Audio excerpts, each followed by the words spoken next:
So while we wait, I always like to ask what people have been seeing lately.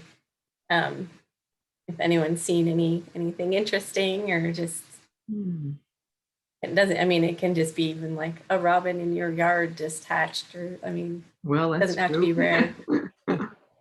And So I'm out in Rochester, and we had not seen that many Carolina wrens on a regular basis until the last 2 years or so. And now they're everywhere, number one. Number two, this spring, they nested in our garage. And my husband, it really pushed him to the limit to let birds be in and out of our garage and worrying about it. And he worried that they would never leave. So about 3 weeks ago, I looked over and a baby Carolina wren was on the wheel of one of our cars. I ran and got the camera. I took a picture. They moved out the next day and we have not seen them again. They were very good stewards of their space. They came, they reproduced, cute as the dickens, and then left. So Nice. it was my first new one for the year. Awesome. post that's great. pictures like that on your Atlas site anywhere? Like I probably, it's on the 30-day, the Rochester Birding Association has a wonderful website with birds seen in the last 30 days. Oh, huh. And I'm Okay. not the best photographer at all, but when you get something unusual like that, they'll take it. So that picture, I think, is posted there. It's probably in my eBird list from when I reported it, but which is in the portal, you know. It was very fluffy and tiny, amazing. It was so cute. Yeah, we do. People do share their photos with the Atlas on social media too. So if you like on Facebook or something like that. if you have, yeah, we have Facebook, Instagram, and Twitter. And so you can always share with us that way as well. And I love it when people share their photos. I think it's really great. So yeah, feel free to do that too. yeah. And somebody else chimed in and said in the chat and said they had downy. Yeah, fledgling downy woodpecker. Ooh, getting nice. fed in the yard. Yeah, we have so many. The woodpeckers come in and they've been getting mouthfuls of suet and also seeds, and they just cram their mouth full and they like fly right off into the bushes and come back like every 2 minutes. It's like insane right now at our house anyways. Well, I think I'll get started. Oh, and then Jim also said that there's a lot of fish crows in his neighborhood looking for and eating a lot of eggs of other bird eggs. That happens. So welcome everyone, our June town hall. I can't believe that it is June already. We are now like in the midst of the core breeding season. There are, I don't know, every time I've been going out birding, I've been seeing, like 7 to 10 species without really trying too hard that are, carrying food or carrying nesting material or something like that. So it's a great time to be out there, to be out Alicing. And I hope you're all able to get out. Hopefully this heat wave will be over by this weekend. So it'll be a little more pleasant. It's been pretty killer the last couple days. Also, I hope that you, everyone checked out the newsletter that I sent out this morning. There's some great information in there on this big Atlas weekend that is coming up at the end of the month. And I was just talking about it a little bit before. But we have, we'll have a speaker beforehand, and I'll be offering a training session as well. If you know any new Atlasers, new people that might be thinking about getting into Atlasing, that'll be a good chance for them to learn some of the basics, how to use eBird and add breeding codes. And then there'll be the weekend of Atlasing, and you don't have to do anything different than you normally do. Just keep submitting your eBird checklists. into the Atlas portal. And then we do have some challenge categories, but you don't have to participate in those if you don't want to. But I don't know, if you want to like go and do nocturnal atlasing or go to a block where nobody else has gone before or something like that, then you'll get chance to win prizes. And Cornell Lab of Ornithology, the Bird Academy, has offered the winners in each of the categories their choice of whatever Bird Academy course they want. So that includes like their ornithology course and their nature drawing, and they have a new one for native gardening. So they have some really nice course offerings that are available, and you can choose whichever one you want if you are selected the winner. So so that's pretty cool. And then we'll have an after party as well, where we'll share the awards. And as I was mentioning before, there will be a short breakout session in the middle, so you can share your stories with other people. And it won't be just New Yorkers; it will also be people from the other states that are participating. So you may end up in a room with someone from Maine or North Carolina or something. So so I think that'll be really fun, just to share stories from across the East Coast. And then I did put together, I kind of compiled a lot of the information that I have available on the website about blocks. So how to find information about blocks, what type of, what data are available for each block, how to get a map, how to download a map, how to see your location in the field.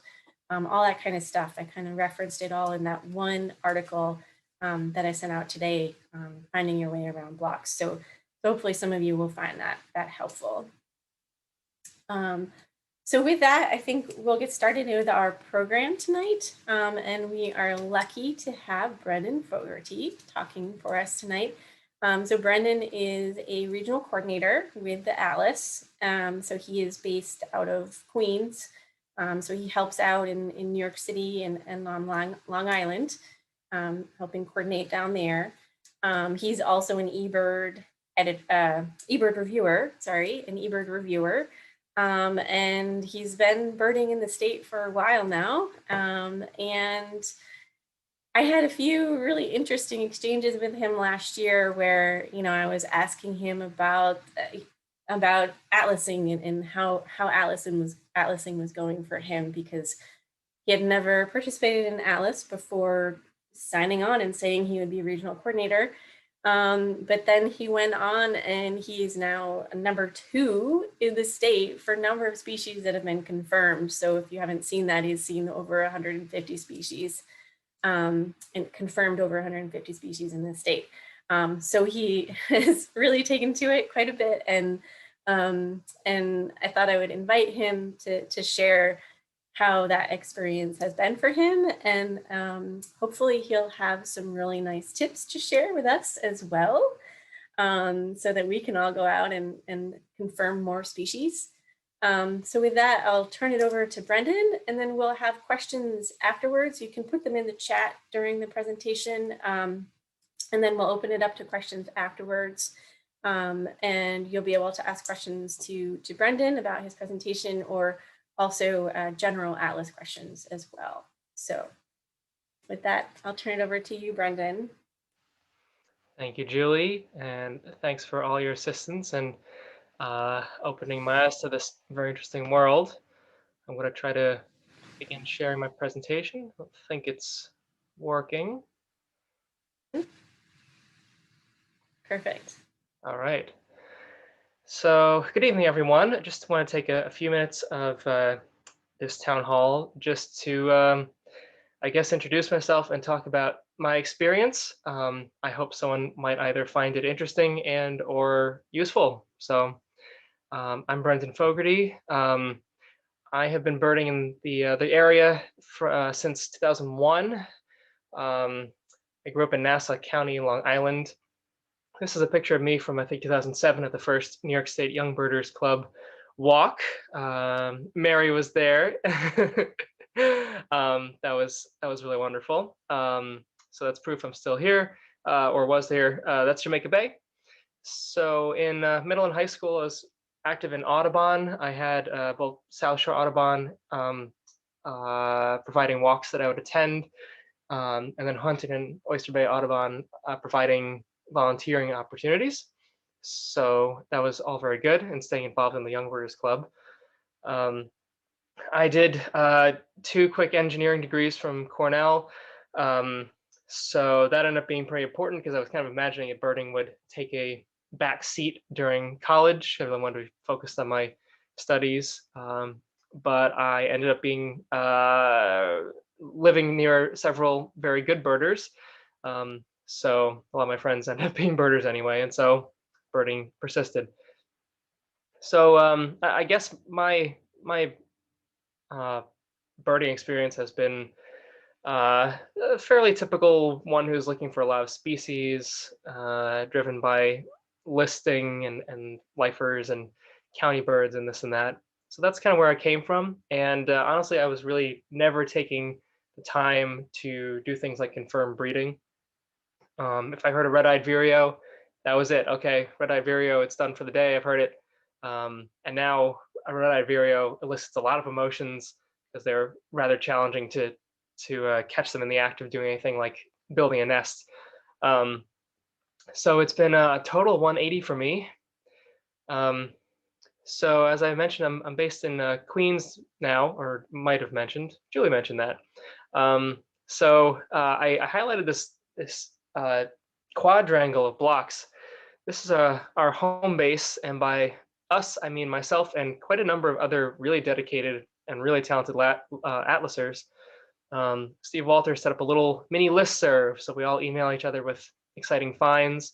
And it's been really wonderful. And even though we're quite far from places like Central Park and Prospect Park, which have endless foot traffic, we have what I call competitive stats. Our blocks have roughly half the hours as Prospect Park effort hours, which, considering, I don't know, we're kind of remote and we're not inner city, I think that's quite amazing. That block, the top right, where it says Lake Success, that's actually got the most confirmed species in the Kingbird Region 10, so Long Island, actually I think Westchester as well.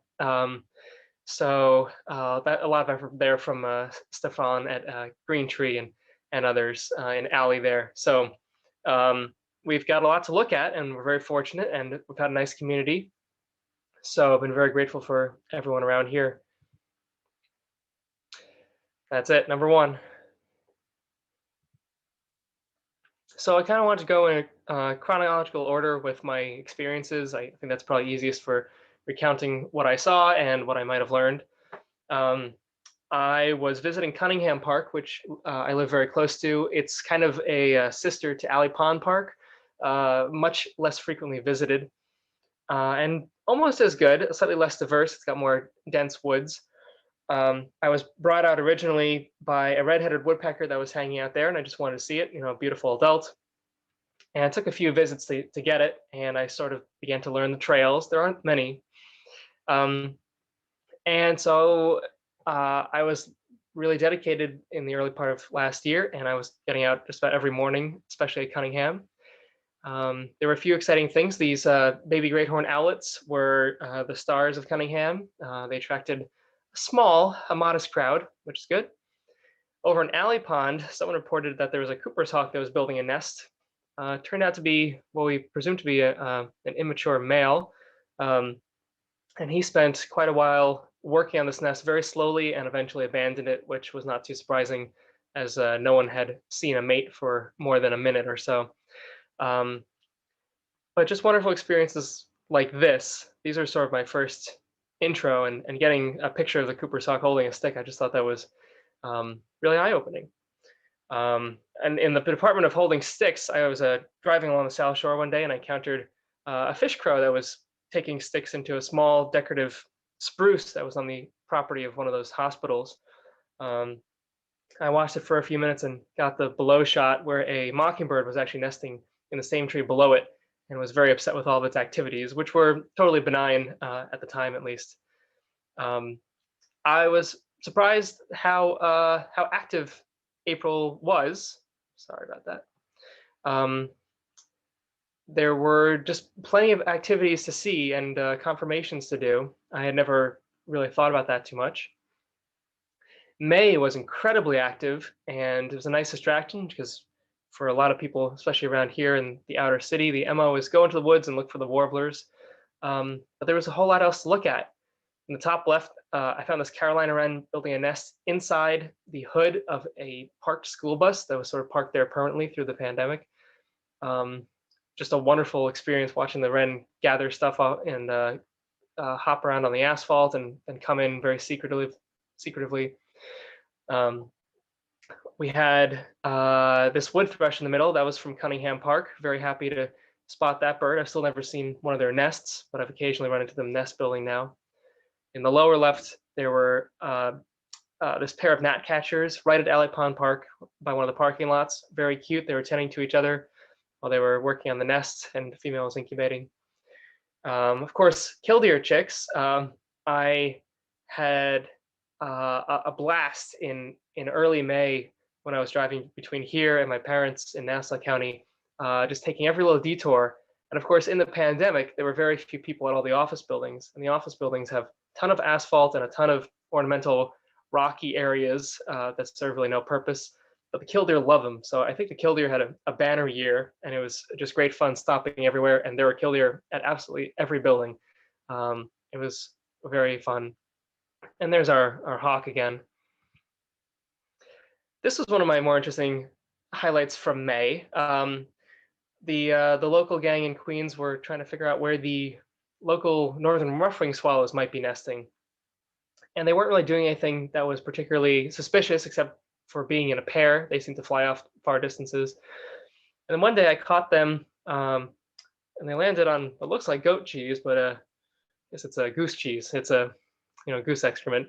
And I watched, and the bird on the left, you see, it's got some in its beak, and they returned to different areas where there was excrement, grabbed a mouthful, and then flew off. I later learned that they do actually use this stuff in their nests.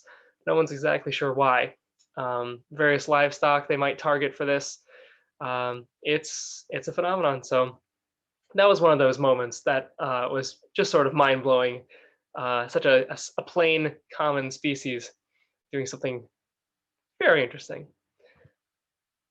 By May, I started to head upstate. I realized pretty quickly that our local blocks were well tended for already, and I might be more useful elsewhere. I saw this barred owl in a cemetery near New Paltz.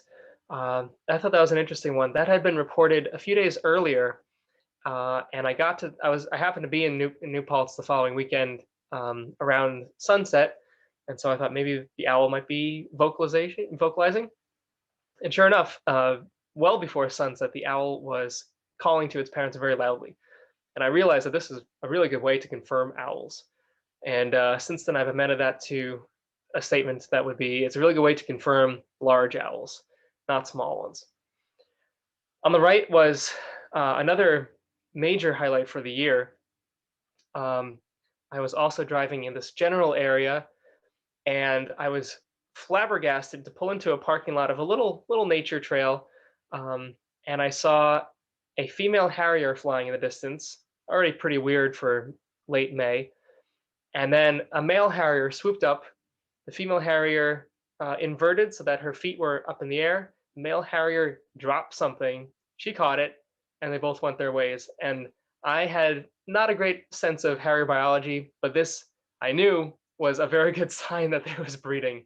So thankfully I had a little bit of signal. So I did some researching. I looked them up. I confirmed that is a typical habit. Harriers have a harem, so it's a one male, and he'll often be bringing food to several females, 2 or 3, at pretty long intervals. And after a long while of watching, I was still not believing that there might be a nest because I didn't know of harriers breeding in this part of the state. Sure enough, a quick walk out, and I discovered the nest and ran out. The DC is now monitoring the property, so hopefully they will return, and hopefully they were successful. I didn't have a chance to return. That was just a wonderful experience. Another one was a friend of mine from Long Island found this worm-eating warbler nest right along the trail at Doodletown. He didn't map the exact pin for where it was, but he had a picture, and after walking up and down the trail a little bit, I was actually able to spot the twigs that were in front of this hole, and I could see the hole, and I sat there for about 10 minutes hoping the bird would come back. And I'm looking at the hole, and I realized the bird had been there the whole time. It shifted, but it was so well camouflaged, and it was kind of hunkered down. Unbelievable, right along the trail, but quite safe from anyone. That was another highlight from May. In June, I did various surveys around Long Island, which produced these 3 species. On the top left is a warbling vireo feeding a chick. I had a lot of trouble tracking down vireos, so I was very happy to be able to see this one fairly close up for a few minutes before I had to back off. Top right is northern ruffling swallow. This is not one of their nests in Queens. I never was able to see any of those. But this was attending a little drainage hole in southern Nassau County. I thought it was just a nice shot with the shadow. And lastly, down the middle here was a very interesting species to me, willet. They only breed in the back dunes along the Barrier Beach and salt marsh. I was doing surveys in salt marsh. And even though they're so extremely loud all year when they're around, they are totally silent on the nest, and they don't flush until you are about to step on them. So this willet nest truly nearly gave me a heart attack, because you're walking through very short grass. It's only 4 or 5 inches or so, and suddenly a bird pops out. It's the size of, almost the size of a goose. It was terrifying. So very happy to see that. And that one's a hard one to confirm otherwise. The babies are very secretive when they're out. Another June highlight, someone I know from the eBird world had reported they were very surprised to find that the yellow-throated warbler that always is at Bayard Cutting Arboretum for many years now in a row, apparently it had made a nest, and there was a second bird, there was a female there, and they had a chick. So I went to visit the nest a couple of days later, and unfortunately the cowbirds had gotten to him. There was a cowbird chick photographed there, but by the time I was there was nothing at all. So that nest failed, but that's still the only one in New York State. So that was just a pretty interesting scenario, and hopefully they nest again there with the sneaky extra birds. Another really humbling moment in June was coming across things that I had no idea what they might even be. This small bird was definitely a fledgling. I could hear it. It was calling pretty incessantly to whatever its parent might be. This was in Sullivan County in a nice gorge area. I had a feeling it was a warbler by the shape, but it was totally gray, pretty much unmarked. Dark legs, dark beak, dark eye. There were so many birds around. There was a Louisiana water thrush, black-throated blue warbler. I didn't know, and I spent probably about 40 minutes waiting for an adult to come in. I was getting a little worried about it. It ended up being a Blackburnian warbler. I thought that was just fascinating. You're so used to having the field guides, and with a few years, you really know everything that's in the field guide, all the plumages that are listed, and this was something else entirely. In July, I started going a little bit more upstate further. These bank swallows were a surprise roadside stop in Delaware County. I passed, these Department of Transportation piles of sand, and sometimes there were bank swallow nests in them. And sure enough, this one had a load, and they were easily approached. I went to the Adirondacks. The top right is a family of ringneck ducks, a very, very far photo on a hot day. But that was an interesting one that was only recorded in a couple of blocks to be breeding. Adirondacks has a couple of these ducks that are rare breeders. Common goldeneye is another. Just very interesting. Most of them are gone and farther up north. Bottom left is palm warbler. That's a juvenile. There's a lot of warblers that look like this in the late July or early August in the Adirondacks. They can be a little confusing, but they're often attended by parents, and they're making their calls, and they're habitat specific. And last in the bottom was a willow flycatcher that was gathering cattails for nesting material. I tried with Stefan all summer on our surveys to confirm Willow Flycatcher. We saw so many, we had all their territories mapped up, and we couldn't do it. And so finally, I saw this bird up in Wallkill. But I've found as of this week that Willow Flycatcher actually nests pretty much when they get here. We had a female building a nest this week on Long Island. So I was going up to the Adirondacks in part because they always need much more help than Long Island, and in part because I was trying to maximize this number. And this number is sort of a stepping stone from my more competitive times previously. But I genuinely was finding it very addictive and very interesting to just see what everything was doing. And I felt like the more I could see in the first year, the better I could, more useful I could be in subsequent years. This is one of my favorite experiences of the summer as well. A friend of mine said that they had a turkey vulture living in their garage. This was near New Paltz as well. And I finally had a chance to visit safely in the middle of the summer. And I was really glad we had masks. I was wearing a mask, and that was very important because when I popped my head up the ladder to look into their garage, their shed here, it smelled very bad, and it was actually a black vulture that was living in there. I never got to see the fledglings myself, but they were surely out at that point and were later seen by the person who lived there. The black vulture was vomiting and defecating at the same time in its distrust of me. So that was another experience that you don't have when you're just seeing the vultures flying over and you're not paying attention to them. So now every abandoned home falling down, I find very suspicious. I drove through Maryland last weekend and saw a black vulture pop out of an abandoned shack, and I was very happy. So that's a visiting nest site for the Maryland Breeding Bird Atlas now there, somewhere in Delmarva. August was relatively quiet. We finally nailed down the local peewee, which had been very hard to track as well. These flycatchers, I've read that they can be very late nesters. They were a little frustrating.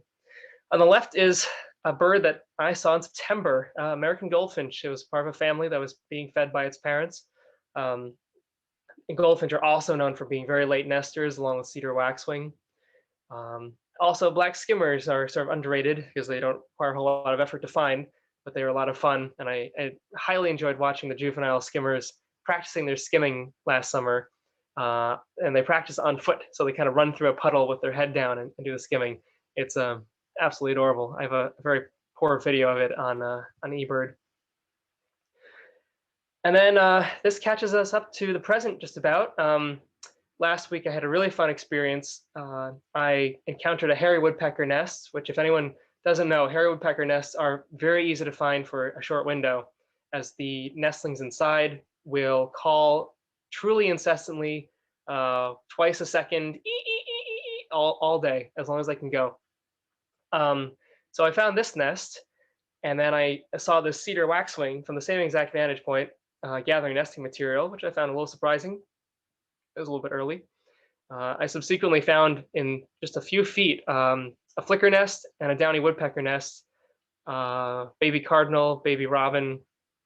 There's one other bird that was there too. But this was just, I guess, about 10 days ago. So everything is very active now in the southern part of the Breeding Bird Atlas. And my last addition to my list, which I was really wondering how it could ever happen, especially around here, Stefan was led by a white-breasted nuthatch to this fledgling screech owl.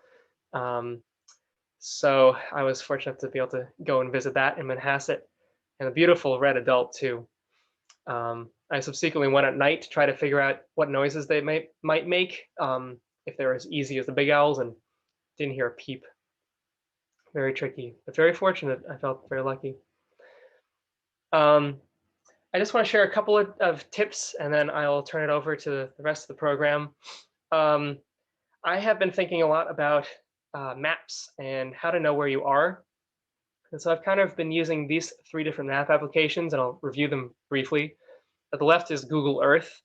Google Earth is handy because it can import a variety of powerful spreadsheets, including one from the DEC, which has information from previous atlases on every block. It'll tell you what was confirmed there. It's kind of TMI, but very cool to have. And you can view multiple layers, like you can have the county layer and the grid, which is what you're looking at now. You can see the county surrounding the Bronx in the dark red. The con is that this app won't even open unless you have a strong cell signal, which is very disappointing, and makes it pretty useless for me when you're trying to explore places. There's also no obvious delineation for priority blocks. It's just every block is a square, so I can't really tell what's what. You have to click on it, which is a little awkward. Maps.me in the middle is an app that I have used for travel internationally. I highly recommend it. You can make maps in Google Maps and import them to Maps.me. The main drawback with Maps.me is you can only import points. You can't import lines, so I can't actually recreate the whole box of any blocks that I'm looking at. But in my last atlasing trip to the Adirondacks, I identified blocks using Maps.me by just putting points at the four corners and saying, oh, this is the northeast corner of the priority block. So, look left of here, stuff like that. And then lastly, Google Maps I've started using a little bit lately too. It's pros and cons everywhere. So Google Maps has a very nice priority block layer that you can actually download. It's on the Breeding Bird Atlas website. It's not with the other map stuff. It took me a little while to find it, but it is quite good. So it'll only show you the priority blocks. And so you can kind of figure in the negative space where the other blocks are and which one you might be in. It's pretty good. The only problem is if you're not very careful, it's very easy to exit out of the block view, and you also need a bit of cell phone signal to get it going. Less than Google Maps, which is really fussy. It won't show you anything. But the best thing about it, of course, is you can see all your other maps too. So there isn't really a silver bullet here. Oh, there's actually one more map you can check, and that's the map that is in eBird itself. You can see this while you're working on a track. You click on your mileage and give it a second, and it'll actually open the map. And you see here that those are the block boundaries. So this is another way you can reference where you are. In poor service areas, it might not show you the actual satellite image. It might just show you a blank canvas, but it will still show you where you are relative to the block boundaries, which is good. And if anyone has any further ideas on how you can identify where you are in blocks that are unfamiliar, I'd definitely like to discuss further offline. And lastly, just my 2021 focus and what I'm thinking about when I'm going out is what might I see today? Where am I going? If you have a little bit of extra time, you can check to see what is still needed to be confirmed in a block. Things like chipping sparrows are often overlooked. They're not incredibly obvious, even though they're quite abundant in their breeding behaviors. Code smartly, but just most importantly, code. Get used to putting codes on just about everything. I put codes on every single checklist, and it's very second nature now. It's not a problem. It takes little time. Where am I in general? Where is the nearest block border? So you have these tools we just talked about, these various maps to see where you're at. Be careful of confirming species near the block borders. If you have a fledgling that's able to fly even a short distance, you have to remember that the confirmation has to be where the fledgling grew up. Where is that bird's nest? Some things have gotten older already at this point, like robins can move around a lot. So don't be too bummed if a baby bird is a little bit too old to safely confirm. Start a new checklist if you're focusing on a new habitat. That's what I'm really working on for myself, because I've never really had to do that before. Or after 5 miles, whichever comes first, if you're on foot or in a car going slowly.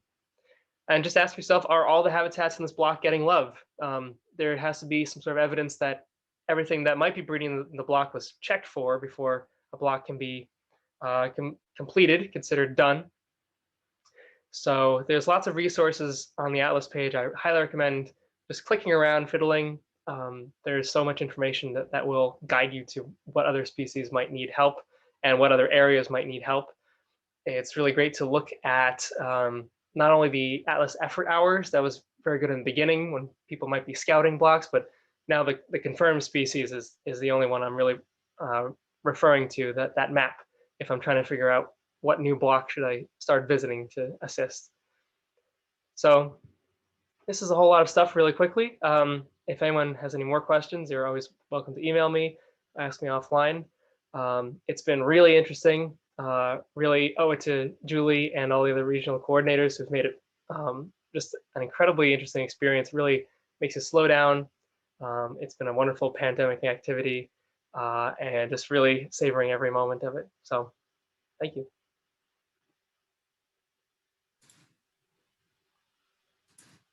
Thanks, Brendan. That was awesome. I really appreciated that. I have a question for you, which probably lots of other people have a similar question. So it sounded like a lot of the species that you confirmed last year, you kind of found by networking and seeing what other people had, and then finding them and kind of like getting experience, so that now you have kind of that experience under your belt, and you can you kind of know what to look for this year, right? So I'm wondering, now that you have that experience, are there certain tips that you recommend to people? So one of the things that I've always, for me, that tends to work is that if I hear a male bird singing from the top of a tree and it's just like singing, singing, singing, singing, I don't even look at it. I listen for a chip note. I look for movement nearby. So I'm trying really hard to find the female. I don't want to find that male because he's just going to sit up there and keep singing. He's not going to, it's much less likely that he'll show you something, like he'll show you some behavior. So I'm wondering if you have any other tips kind of like that might be helpful. That's a great one. I just used that for the Willow Flycatcher this week. There was a male fit spewing off maybe 100 feet away, and so we knew where that one was, and suddenly there was a quiet one that was very close to us, and we said, oh, okay, that's interesting.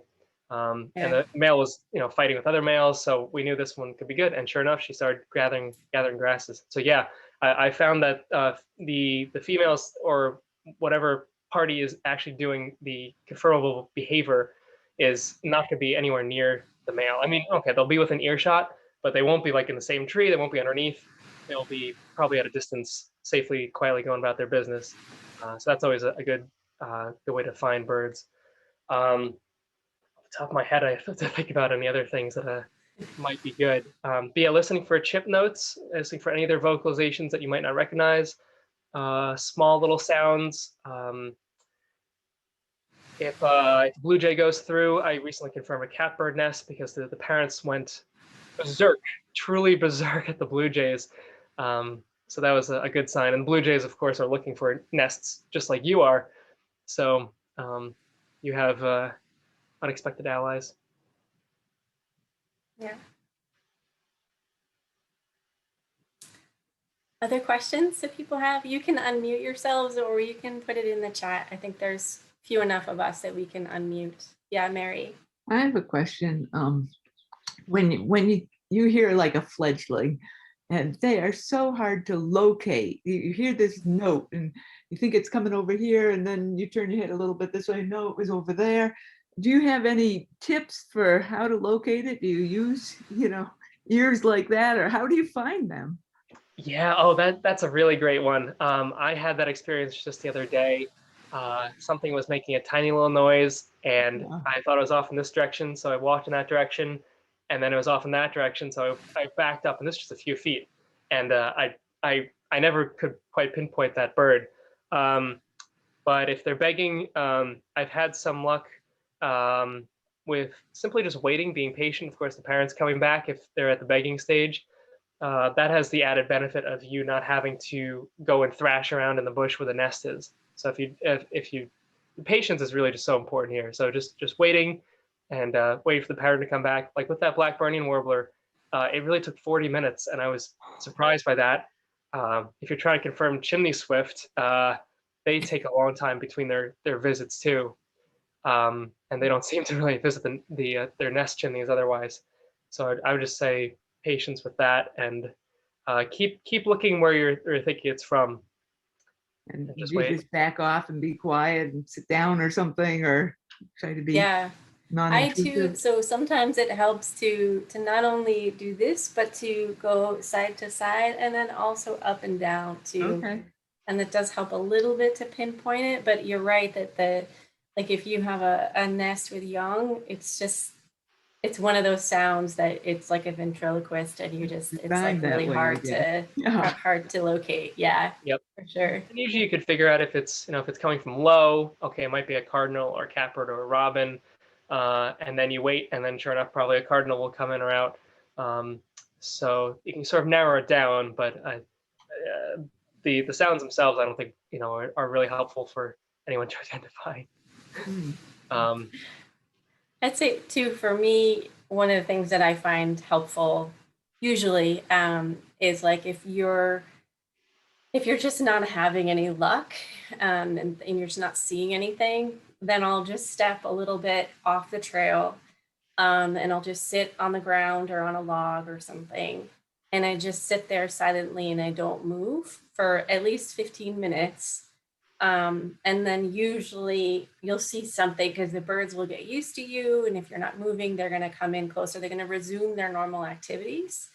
And then that's a good way to just know what's around you. And then most likely, if you're at the right time in their nesting cycle, then you're likely to see some sort of behaviors too. I do think that does help. Thanks. Anne asked if I can recommend a good guide to nests. I mean, there's a few books out there, so there's the Peterson's Guide to Nest, which I think has probably the most comprehensive description and also images. I tend to use, actually, I have it here. Show you.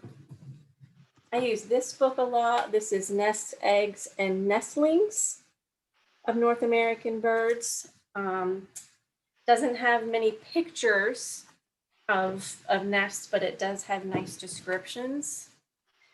And then if I'm wanting to identify a nest, often what I'll do is actually I'll go onto the Macaulay Library and I'll search for species that I think is likely. And then I'll be able to confirm my suspicion or not that way, so that you'll be able to find photos of that species nest on there in most cases. There's a lot of good information on Birds of the World, which is a paid subscription service that Cornell has. But I believe all your regional coordinators have access. So definitely shoot anyone an email if you're trying to find out something about breeding behavior. All the accounts have, or most of the accounts have information on when they might be nesting, when the fledglings might be out, and when they're molting. So there's a lot of information out there. So yeah, definitely don't hesitate to reach out.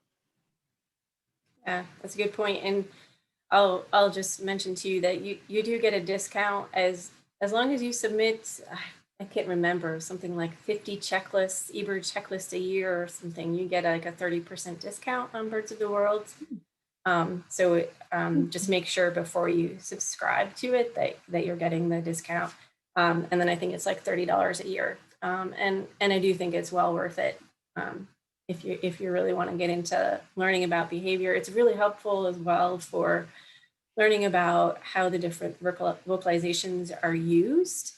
So whether or not it's used for breeding, or whether it's used as an alarm call, or whether it's used for attracting a mate or defending a territory, things like that. And then there's also behavioral descriptions. So like Brendan was mentioning, the Harrier food drop, that'll be described in there. Things like that, you'll see. Almost every day, I think. Do they actually have vocalization recordings of, and Yep. this one means such and such a thing, that one means such and such? Oh, that's interesting. Oh, if you want one for that, I have an excellent resource that is rarely used. It's the Peterson guide online. I'm going to put a link in the chat. I use this one because it's nicer than just sorting through eBird where you can't really tell what's what. You can just sort of look at recordings. The Peterson guide, Bird Academy, here it is. It actually has everything listed. So you go to a species page like Yellow Warbler, and then it will show you the regular Yellow Warbler songs. And they'll have an example of each. Their alarm call, their chip note, their nocturnal flight call. Oh, that's cool. So it's all organized for every single species. So you can kind of key in on what you're hearing or what you want to hear. It's very, very helpful.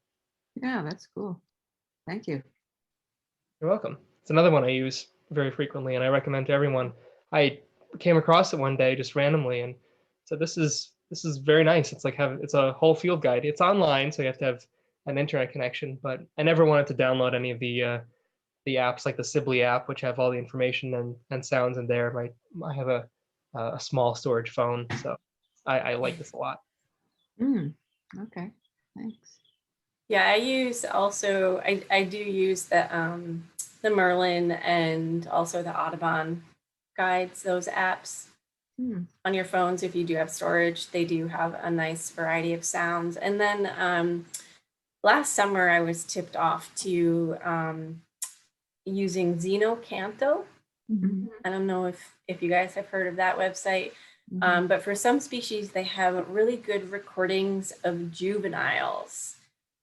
So if you are hearing something and you're not sure what it is, or you think that it's something and you want to confirm it, then that can also be another resource to learn some of those unusual sounds from the young ones. I have a question. Yeah. So I have a question about territorial defense versus like agitated behavior. I observed some eastern kingbirds mobbing crows the other day, and I was gonna put that down as agitated behavior, but then another kingbird flew up and they were fighting amongst themselves. So Got everything. it was aerial drama. So I'm wondering, so I think agitated behavior is a higher code than territorial defense. So I would just put down even though the crow thing happened first, just put down the highest code, right? Yep. That sound right? Okay. Yeah. And so generally the easiest way, it works in probably 95% of the cases. If you're seeing two individuals of the same species fighting, so like the two kingbirds, and that would be territorial. But if you're seeing one bird from one species attack another bird from another species, that would be agitated. Yeah. And then also if you see a bird that's really agitated by you, that's also agitated behavior as well. I've had that too. I really angered some oven birds in the forest last summer. So they get really angry. They got really mad. I felt that. Like, I'm sorry, guys. I want to observe you more, but you're so stressed. I'm going to move on. Yep. Yeah. Thank you.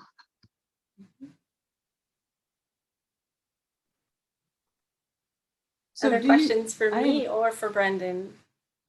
Yeah, Mary. Pick them all, but if I go out every time, I just do a lot in my yard, and I've got the same Vireo singing every day. Do I bother recording that he's singing or finally singing 7 or can I just only put him down when he's got a higher notch up? So we ask that preferably we want you to enter it every single time. And the reason for that is that way we can get a lot more detailed information about their phonology. So we know, when they're singing versus when they're building their nest versus when they're raising young versus when they've got, fledglings, things like that. So it does give us additional information if you enter it every single time. And if you go from S to S7, that does make a difference because the S7 is a probable code, whereas the singing is just a possible code. So that is a big step there. but no, but you know, I'm not gonna police don't you get or you there. anything if you don't enter it every single time and it's the same bird that you're entering like 3 times a day. Like that's what I do in my yard. You know, I'm going out there like for most of my meals, I'm eating outside and doing a checklist. And yeah, I'm not putting like an H code on every single species. So yeah. Okay. There's a bit of a trade-off there, but in general, yeah, we do ask you to add codes every time. Suzanne. I had an experience with some northern water thrush the other day, and I wasn't really sure how to code this. So I was trying to follow your advice. I was drawn in by the singing male. I just waited and waited, and finally the non-singing bird sort of appeared out of a shrubby area, was down feeding in some very shallow water, and then disappeared back into the shrubby area. And I thought, well, I think I'm really close, but I have no idea what, you know, I couldn't see that she was carrying food. So I ended up, I think, coding it as visiting probable nest site, but that was just like I didn't know what to code it, or I just have to keep going back and waiting for something more obvious to happen. Yeah, I was thinking probable nest site as well as you were describing it. That is somewhat of a subjective code depending on how convinced you are that it's nesting in there.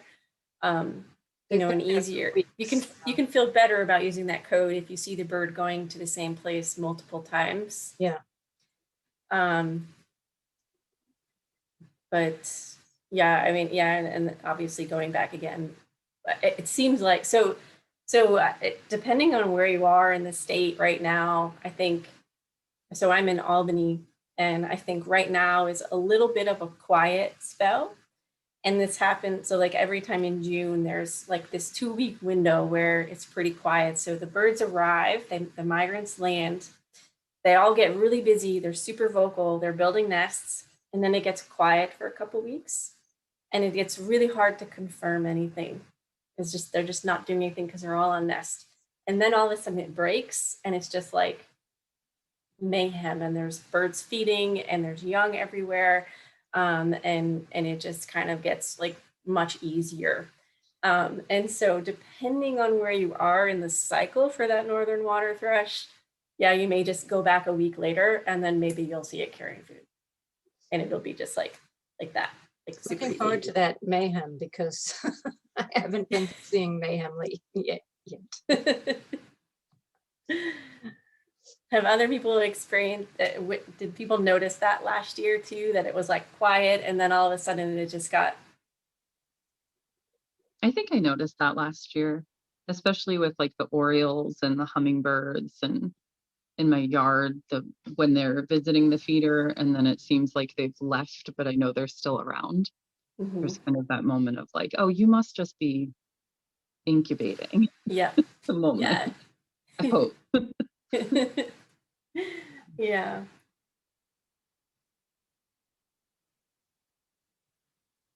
We got time for another question. Anybody has one about anything? I have a very technical question. Okay. I was looking at the blocks, and my name is down as like the principal atlaser for the block. I don't think I ever signed up for a block because they were like all full in my area in Putnam. But I'm down as the principal atlaser, but I don't have any lists for that block. Is that just a weird? Oh, interesting. Isn't that weird? I was like, I haven't been over there recently, and unless it's Interesting. a year. If you could send me, send one of us an email, and I mean, we can just go over there. I'll look into it. Yeah, or you can just adopt the block. Just over there. I just found a priority block in Brewster that has like no entries, and I don't know how that's possible. But it's very close to my house, so I was like, okay, I have my project for the month.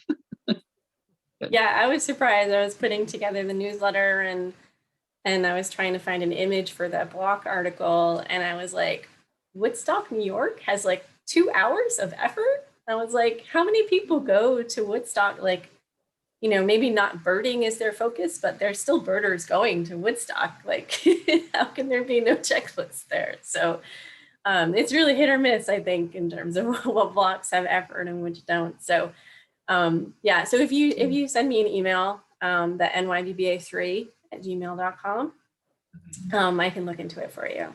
Interesting. Okay, thank And you. just tell me what you want to do. Could be there's another A bachelor. I don't know. Maybe. Cool. And yeah, you had a question. So the one thing that's been, that I didn't really know how to code was that we've had failed nests around. And in particular, the ones I've found this year were all robins. But for example, robins built 3 different nests in our yard, didn't use the first one, sat on the second one but failed, built a third and never sat on it. And then last week, I saw babies, but not at any of those 3 nests. So what's with a failed nest and what do we do about that? Yeah, you can use the use nest code if it's failed. Yeah, and I know, so last year I got a lot of questions like, oh, I went and I visited this, so like a bald eagle nest and they failed and now it's taken over by an osprey. What do I do for my bald eagle sightings because they didn't survive, right? And it didn't succeed. And they wanted to know if they should go back and like change their code on that checklist. Don't do that. We don't want you to do that because what we're trying to get is information on where birds are attempting to breed.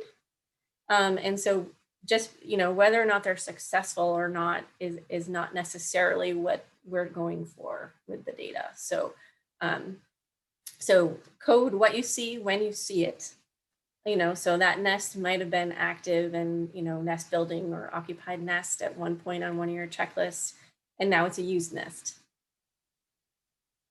Yeah. And does the used nest have to be current? Like if you went in a barn and there was a barn swallow nest from last year, does that count? So it just has to be within the Atlas period. So it has to be a nest that within the was 5 used in years. 2020 through Okay. 2024. So last year was a little iffy to use the used nest code in the Right. beginning of the year because those were probably 2019 nests. Mm. But now most nests are okay, but you wouldn't want to use, like, you can tell with like a barn or a cliff swallow, you can tell which ones are the most recent used nests, and then they get older and older as you move up to the side.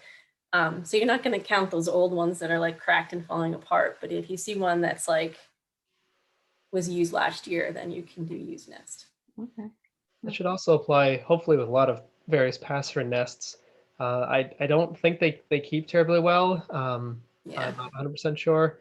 But of course, you know, osprey and eagle nests, they might be a little bit harder to tell. But I think, especially as of next year, it'd be pretty safe to code any old oriole nests that look like they're somewhat recent.